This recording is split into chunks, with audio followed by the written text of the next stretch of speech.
미국과 러시아가 우크라이나 전쟁 종식을 위한 종전 협상을 시작했는데요. 협상에서 배제된 우크라이나와 유럽 국가들의 반발이 거셉니다. 관련 내용 재성훈 한국외대 교수와 함께 짚어보겠습니다. 어서 오십시오. 안녕하십니까.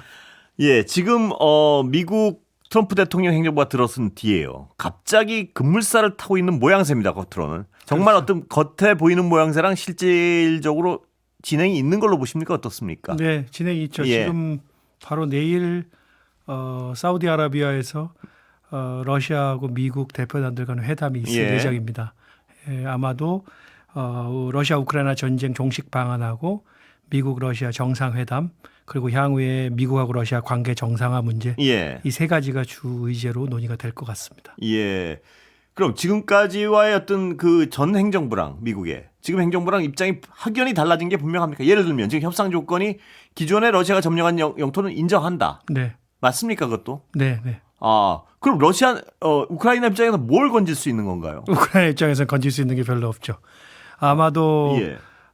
지금 트럼프 정부에서는 우크라이나의 나토 가입 문제를 초기에는 20년 유예 방안이 예. 나왔었고요. 예.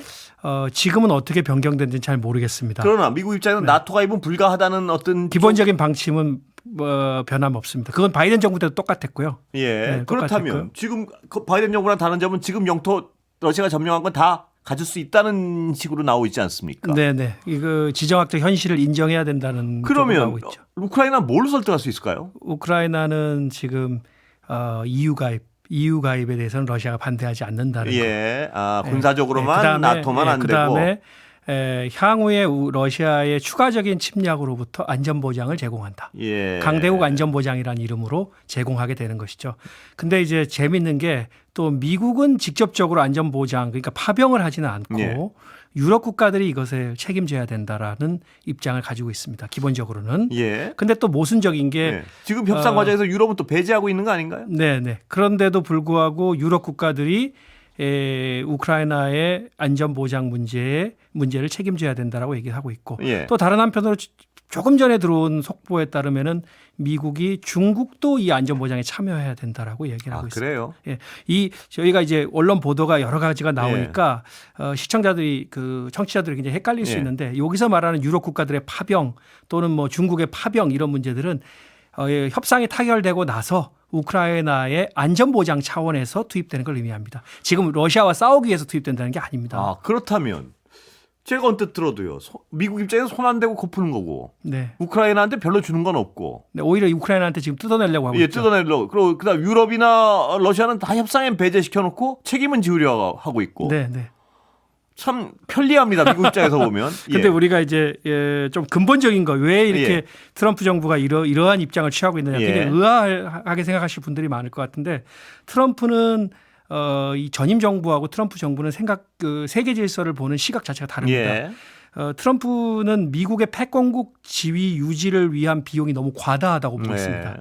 그래서 패권국은 고사하고 지금은 강대국 지위 자체도 흔들리고 있다고 보고 있습니다. 예. 그렇기 때문에 사활적 이익이 아닌 문제에 지나치게 집착해서 자원을 낭비하지 말고 강대국 지위를 회복하는 데 모든 자원을 집중해야 된다고 보는 예. 거예요. 근데 이제 미국에서 그 대외 정책을 놓고 글로벌 리스트하고 이제 이른바 그 마가하고의 좀 시각의 차이가 있는데요. 글로벌 리스트라 하면 그 IT 쪽의 그쪽 분들을 아닙니다. 그럼요. 세계화주의자라 그래서 미국의 패권 유지에 더 방점을 찍는 사람들입니다. 그러니까 트럼프 행정부의 어떤 세력 중에서도 아니요. 트럼프 이전에 그러니까 바이든 정부를 바이든 정부를 주도했던 세력들입니다. 그렇죠. 예. 이 세력들은 세계하고 지역 문제에 대해서 확장적인 개입을 해서 패권을 유지하는 것 자체가 미국의 국익이라고 봤습니다. 근데 그러니까 마가 또 트럼프 정부는 국익을 위해서는 직접적인 이익이 걸려 있는 문제에 대해서 선택과 집중을 해야 된다. 예를 들자면 경제 발전이라든지 불법 이민 문제라든지 그다음에 희소 자원을 확보하는 문제, 교통 물류망을 확보하는 거, 뭐 중국을 견제하는 거 이런 거에 더 초점을 맞춰야 된다고 보는 겁니다. 그러니까 굉장히 바이든 정부가 쓸데없는데 너무 힘을 소진하고 있었다고 보는 것이고 만약에 이 러시아 우크라이나 전쟁이 계속되고 상황이 더 악화되면 미국이 발을 빼기가 어려워집니다. 그러면 트럼프는 국내외 정책을 추진할 수가 굉장히 없어요. 자원을 계속 소진하게 되겠죠. 이미 90일 동안 모든 해외 지원을 중지시켰습니다. 예. 트럼프는. 그래서 이익도 명확하지 않고 전황의 극적인 전환도 일어나기가 어려운데 게다가 잘못하면 까딱하면 제3차 세계대전이 일어날 수도 있는데 예. 그렇다면 20년간 뭐 1조 달러 이상의 천문학적 비용을 들여서 거의 77만 명 이상의 병력을 동원해서 아프가니스탄에서 철수를 했지 않습니까? 네. 그런 비용을 들였는데도 불구하고 그걸 반복하지 않기 위해서는 적절한 시기에 러시아와 협상이 필요하다고 보는 예. 것입니다. 자, 아까 사후 안전보장 문제에 있어서는요. 네. 유럽이나 중국도 말씀하셨는데 아까 뭐 기사는요. 네네. 유럽은 동의할 가능성이 좀 있습니까? 보시기에 어떻습니까? 지금 이미 영국이나 프랑스는 네. 파병하겠다라고 예. 입장을 밝히고 있고요. 예. 아마도 미국의 참여는 별도로 하더라도 유럽 국가들이 이 문제를 외면할 수는 없을 겁니다. 외면할 수 없다. 예. 그리고 이게 굉장히 복잡한 셈법인데요. 트럼프는 우크라이나에 대해 청구서를 들이댔잖아요. 예.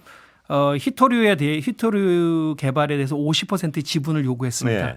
그것을 2월 12일 제가 지금 정확하게 기억하는지 모르겠는데 2월 12일 날 요구를 했고요. 예. 그 재무장관이 가서 젤렌스키 대통령하고 면담을 했습니다. 그걸 젤렌스키가 거부했죠. 젤렌스키 예. 대통령이. 예. 그리고 바로 그 직후에 푸틴 대통령한테 전화를 한 걸로 보입니다. 예. 그러면서 청구서를 이미 날렸죠. 이미 지원한 거에 대한 비용을 달라고 했습니다. 네. 유럽은 어떠한 자기가 지출한 어떠한 비용도 지금 얻을 수 없게 됐습니다. 예. 어떠한 비용에 대한 대가도 얻을 예. 수 없게 됐죠. 예. 울며 겨자 먹기로 파병을 해야 될 겁니다. 아, 그래요. 네. 안전보장에 참여해야 될 겁니다. 그래야 조그마한 지분이라도 얻을 수 있을 겁니다. 잘하는 장사네요. 트럼프 입장에서 그렇습니까? 우크라이나 입장에서 매우 불행한 거죠. 미국 입장에서는 잘하는 장사 아닌가요? 제가 이렇게 말하기는 어렵지만 예. 트럼프는 자기의 신념대로 움직이고 있는 것입니다. 예. 국제 질서 측면에서 어떻습니까? 플러스 마이너스 측면에서. 지금 트럼프 정부의 정책은 이미 단극 체제는 끝났다고 보는 것 같습니다. 예. 네, 그리고 러시아와 손 잡아야 한다고 생각하는 것 같습니다. 예. 그리고 이게 오히려 그 역키신저 전략으로 발전할 가능성도 있어 보입니다. 어떤 측면입니까? 과거에 키신저가 그 냉전 시기에 미국의 국무장관이었죠. 냉전 시기에 소련을 고립시키기 위해서 중국과 관계 정상을 예. 했었죠. 관계 정상을 주도했었죠. 예. 그와 마찬가지 역키신저 전략이라는 것은 중국을 고립시키기 위해서 러시아와 손을 잡는 것이고 이것이 예. 과거 1기 트럼프 정부 때 굉장히 이 얘기가 많이 돌았습니다. 그런데 네. 결국 이제 성공하지 못했죠. 근데 결국 이제 앞으로 봤을 때는 세계 질서는 러시아, 미국, 중국 이 3자의 게임이 될 가능성이 높고 네. 또 하나의 행위자로서 글로벌 사우스 네. 최근 부상하고 있는 비서방 개발도상국들이 또 하나의 목소리를 낼 수 있을 것으로 보입니다. 아까 말씀하신 그 사우처리에 중국의 힘도 어떤 요청을 한다. 안전보장. 예, 안전보장이에요. 우크라이나에 대한 안전보장. 중국은 그럴 만한 요인이 있습니까? 거기 돈을 쓸 만한? 이제 중국 같은 경우에는 자신의 영향력 확대라는 점, 국제 질서에서의 자신의 목소리나 지분을 더 확대한다는 측면에서 의미가 있다고 보죠. 중국이 받을지는 모르겠습니다.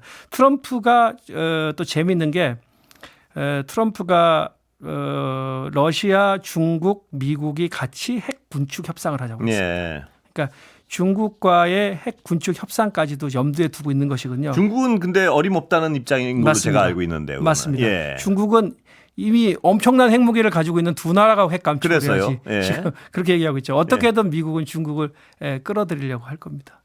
그걸 동인이 좀 있을까요? 글쎄요. 트럼프가 여러 가지 수단을 쓰고 있지 않나요? 지금 관세도 있고요. 예. 그다음에 뭐 중국에 대한 압력을 가할 수 있는 그중에 한 가지가 러시아하고 협력하는 방안이지 않을까 예. 싶습니다. 우크라이나 50% 히토류는 이건 입장 변화 가능성이 좀 있습니까? 우크라이나 입장에서. 글쎄요. 지금 우크라이나가 입장을 변할 예. 가능성이요? 예. 지금 제가 그래서 이제 그 부분에 대해서는 잘 모르겠지만 예. 히토리의 상당 부분이 어디 묻혀 있냐면 예. 지금 러시아가 점령한 지역과 그 근처에 많이 묻혀 있습니다. 예. 네. 그래서 제가 추측하기로는 미국과 러시아의 협상 과정에서 이 히토류 개발 문제도 논의될 수 있지 않을까라고 조심스럽게 제가 생각해 봅니다. 아직은 추정의 영역이고요. 네. 예. 용감하게 한번 추정해 봤습니다. 예. 네. 이게 그렇다면 이 어떤 협상 과정이 굉장히 어떤 속도가 빨라질 수도 있다고 보시는 건가요? 아니면 좀 걸릴까요? 이 상황에. 트럼프는 시간이 없다고 봅니다. 예. 2년밖에 자기는 시간이 없다고 봅니다. 왜냐하면 재선이 불가능한 대통령이기 때문에 예. 2년 안에 모든 것을 승부를 봐야 된다고 보고 트럼프는 세계의 전쟁을 해결해야 합니다. 예. 러시아 우크라이나 전쟁, 그다음에 중동, 그다음에 북한이죠. 세 가지 문제를 해결해야 되기 때문에 시간이 없다고 보고 가장 먼저 접근한 게 뭐 물론 중동은 가자 문제를 아주 폭력적으로 해결하려고 했지만요. 러시아 우크라이나 문제를 빨리 매듭 지어야 되겠다고 생각하는 것 같습니다. 질문이 좀 더 나아가야 될 것 같은데. 네. 중국 문제는 어떻게 보세요? 네? 중국 문제는? 중국 문제요. 예. 제가 거기는 그러니까 이 트럼프가 실용주의적 입장에 저렇게 접근할 때 대만 문제는 어떻게 볼까 갑자기 궁금해져서 여쭤봤습니다. 그쪽 전공은 아니시라서. 예. 근데 제가 잘 공부하고 있는 분야가 아니라서 그 부분에 대해서는 조심스러우시면 말씀 안 하셔도 제가 됩니다. 코멘트를 하기엔 좀 어려울 것 같습니다. 예. 그건 조심. 자, 그러면 나토 가입은 안 된다는 거. 안전 보장은 유럽과 중국한테 요청한다. 중국은 이제 아직까지는 그 명확한 건 아닙니다. 근데 유럽 국가들이 우크라이나 안전 보장에 유럽은 울며 겨자 먹기로 들어올 수밖에 없을 것이다 이렇게 보시는 거죠 지금. 네. 비용 문제도 자기가 다 부담하고요. 그렇겠죠. 우크라이나는 돈을 낼 여력이 없습니다. 예. 그러면서 트럼프가 무기로 삼는 것이 지금 나토 국가들 방위비 분담금 GDP 5%로 인상하라고 하잖아요. 예. 지금 2%를 충족한 나라가 32개국 중에 23개국밖에 안 됩니다. 그러니까 예를 들자면 뭐 한국 같은 경우도 2.8% 정도밖에 안 되거든요. 5%를 충당하라고 하는 것은 이 나라가 방위비에 어마어마한 돈을 쏟아부으라는 거잖아요. 그걸 안 하려면 제가 보기엔 이걸 맡아야 될 것 같습니다. 그걸 안 하려면. 네. 그러면 트럼프의 세계 전략은 아까 말씀하셨지 이전 행정부 우린 힘없다는 걸 인정하는 건가요? 이제 더 이상 옛날처럼 어떤 그 당극 체제로서의 경찰 국가의 위상을 포기하겠다는 선언으로 봐도 되는 건가요?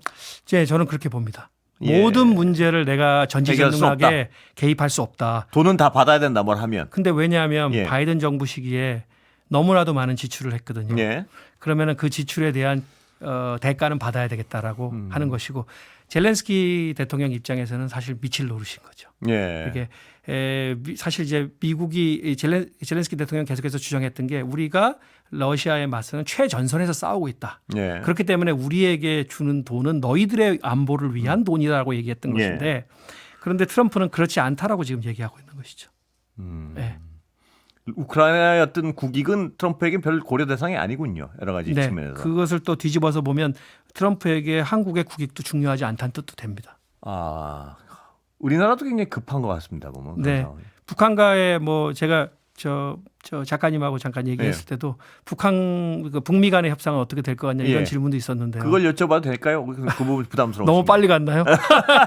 아닙니다. 그 혹시 말씀하실 수 있으면. 북미 간의 협상은 사실 북미 간의 접촉은 이미 진행되고 있다는 정보도 많습니다. 정보도 많은데 이견이 있죠. 그러니까 트럼프가 한반도 비핵화를 포기했다. 한반도 비핵화라고 표현하지 않고 북한의 비핵화를 포기했다. 또는 아니다 포기하지 않았다. 이렇게 이제 주장하기도 하고 트럼프 정부에서 일하는 사람들도 입장이 발언이 조금씩 다르죠. 그런데 아마도 이게 가장 큰 이견일 겁니다. 그러니까 미국은 북한의 비핵화를 관철시키려고 할 것이고 북한은 핵무기 보유를 전제로 한 군축 회담을 하려고 할 겁니다. 여기 이 부분이 타협점을 찾지 못하면 계속해서 공전될 가능성이 높아지죠. 그런데 이 문제에 있어서 한국은 개입할 수 있는 여지가 별로 없습니다. 왜냐하면 일단 트럼프는 협상 테이블에 참여하는 사람의 수가 많은 것을 별로 원하지도 않고요. 자기가 협상을 주도하고 싶어 하기도 하고요. 그럼 북한도 마찬가지입니다. 북미 직접 대화를 원하는 것이고요. 그리고 남북 관계는 뭐 최악이었죠. 그렇습니다. 뭐 지금도 최악이지만요. 그리고 북한 스스로가 적대적인 두 국가 관계라는 것을 명확하게 했기 때문에 한국의 참여는 효기 협상에서 참여는 거의 불가능할 것으로 저는 생각이 되고요. 다만 청구서는 날라올 겁니다. 예를 들자면 보비. 북한에 대한 경제 지원이라든지 돈이 들어갈 부분은 한국에게 전가할 가능성이 높고 거기에 또 전가의 보도가 있죠. 방위비 분담금. 방위 분담. 그게 또 나오겠죠. 자, 아까 가장 큰 이견은 완전한 비핵화를 요구할 것이냐, 아니면 북한의 핵 군축 협상의 입장에서 동의할 것이냐. 그런데 미국은 북한이 핵을 가졌다는 건 현실이라는 것을 인정할 수밖에 없다. 뭐 이런 측면에서 약간 또 틈이 있는 거 아닌가요? 어떻습니까? 그렇죠. 근데 북한의 핵무기 보유가 연쇄 반응을 일으켜서 뭐 한국 내에서도 핵무기를 보유해야 된다. 뭐 그런 여론도 있지 않습니까? 그러니까 그래서 그걸 감당하기가 상당히 어려울 겁니다. 예. 어떤 방법을 찾을지는 사실은 저도 잘 모르겠어요. 북한의 핵보유를 암묵적 무긴 뭐 이런 어떤 해법도 제시하는 분들이 있어서 비공식적 핵보유고 그러니까 뭐 파키스탄이나 인도나 이스라엘 같은 그런 방법이 있는데 다만 그렇다면 그렇게 될 경우에는 핵무기의 추가적인 고도화라든지 아니면 핵무기의 확산이라든지 이런 것에 대해서 조약을 맺는 방법이 있죠. 양국 간의 조약을 맺는 방법이 있고 북한에 뭘 줄 수 있을까요, 미국은? 미국이 북한에서 제재 해제만 줄 수 있는 건 많은데 제재 해제죠. 북한은 뭘 줄 수 있나요, 그러면? 핵도 갖고 이것도 다 같이는 허락 안 할 거 아닙니까? 북한이 뭘 가질 수 있는? 북한은 제재가 해제되면 경제 발전에 집중할 수 있죠. 미국에 뭘 줄 수 있나요, 북한은? 만약 핵을 포기를 안 한다면. 핵을 포기를 안 한다면 그러니까요. 핵무기를 초과적으로 고도화하지 않고 그런 약속. 그다음에 핵무기를 확산하지 않고 뭐 이런 약속을 할 수 있겠죠. 그런 걸 할 수 있겠죠. 그 상태에서 협상이 진행되면 우리는 배제되더라도 그 결과물 자체는 어느 정도 그래도 우리로서도 나쁘지만 않은 어떤 상황이 될 수도 있는 거 아닌가요? 어떻습니까? 글쎄요, 그 굉장히 조심스러운 말인데요. 조심스러운 부분입니다. 왜냐하면 워낙 어떤 견해들이 다른 부분이라서 제가 어떤 확정적인 게 아니고 어떤 중간치의 우리로서도 우리가 어떤 핵 군축과 평화 이런 걸 위해서 우리 중간자적 입장에 뭘 선택할 수 있는 게 있나 싶어서 여쭤보는 겁니다. 글쎄요, 제가 보기에는 지금은 우리가 배제된 상태에서 갑자기 협상이 이뤄진다면, 지금은 오히려 북미 간에 직접 대화를 해서 푸르는 것이 가장 전공법인 것 같습니다. 지금 현재는 우리가 무리하게 무언가를 개입을 해서 할 수 있는 것은 매우 할 수 있는 여지는 매우 적다 이렇게 봅니다. 또 개입을 허용도 안 할 것 같고요, 지금. 그렇죠. 뭔가 필요하면 요청하겠죠. 청구선 내밀고 저쪽 유럽하고 똑같이요. 그렇죠. 그러니까 해법은 유럽을 대하는 거나 우리를 대하는 거나 나중에 돈은 필요하면 내고 협상의 어떤 당사자로서는 배제시키고. 트럼프 대통령은 안보 무임승차가 너무 심하다고 보는 거예요. 그러니까 너희들의 안보를 위해서 우리가 너무나도 많은 자원을 소모했다. 너희들도 분담을 해야 돼. 그리고 너희들이 제대로 분담하지도 않으면서 권리를 요구해서는 안 돼. 이런 논리인 거죠. 분담을 해도 권리는 없다는 얘기 같아서요, 지금. 부족하다는 거죠. 부족하다는 겁니다. 그렇다면 지금 상황으로는 북미의 직접 대화를 통한 결과물을 우리가 수용할 수밖에 없는 상황 쪽으로 자꾸 간다. 뭐 이렇게 해석할 수 있는 건가요? 근데 지금 너무 북미 회담에 관해서 깊이 다루기는 좀 어려울 것 같습니다. 왜냐하면 정보도 지금 제한돼 있고요. 실질적으로 협상이 진행되거나 그럴 개시됐다라는 정보는 없기 때문에 물론 접촉은 있다는 정보는 있지만요. 그래서 너무 우리가 예단해서 얘기할 거는 물론 대비는 해야 되겠죠. 그런데 제가 오늘 교수님 말씀 들으면서 유럽에 대한 어떤 해법을 진행하는 과정을 보면 가장 어떤 제가 오늘 기억에 남는 거는 북한에게서도 어떤 식으로 접근할지가 굉장히 그림이 보이는 것 같아서요. 맞습니다. 같은 패턴일 가능성이 많고 그럼 우리 정부는 무엇을 준비해야 되는지를 한번 생각해 봐야 될 것 같고요. 쉽진 않은 상황 같습니다. 그러니까. 굉장히 쉽지 않고 한국이 지금 정치적으로도 굉장히 과도기에 있기 때문에 제대로 된 대비를 못하고 있는 게 너무 안타깝죠. 시간은 다 됐습니다만 돈은 어쩔 수 없이 내더라도 우린 뭘 얻어와야 될까요? 만약 교수님 보시기에는. 한반도 평화가 가장 중요한 거 아닐까요? 그렇겠죠. 그 기틀을 어떻게 하면 단단히 만드느냐. 그리고 남북 간의 관계가 개선되는 게 가장 중요한 부분 같습니다. 기회 되면 또 모시겠습니다. 감사합니다. 고맙습니다.